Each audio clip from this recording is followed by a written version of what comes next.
میں پورے دعوے اور پورے یقین کے ساتھ یہ بات کہہ سکتا ہوں، آج کی جو پیڑھی جس میں جھوٹ، فحشائیت اگر یہ ہو رہی ہے تو اس کے ذمہ دار خود ماں باپ ہیں۔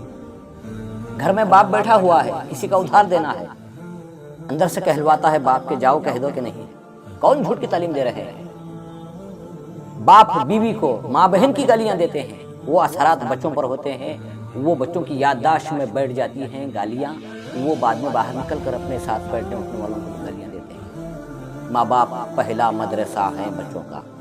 تم جو گھر کے اندر سلوک کرو گے وہ سلوک بچوں کے لیے ایک سبق ہوگا۔ جو ہم گھر کے اندر اٹھے بسم اللہ، کسی بات پر ماشاء اللہ، استغفر اللہ اگر یہ کہنا شروع کر دیں تو بچوں پر وہی اثرات پڑتے ہیں۔ بچے ایک سادی زمین کی طرح ہیں، جو فصل اس پر ڈالیں گے بعد میں وہی فصل کاٹیں گے۔ یاد رکھو، اللہ کہتا ہے یا ایھا الذین آمنوا قوا انفسکم واہلیکم نارا۔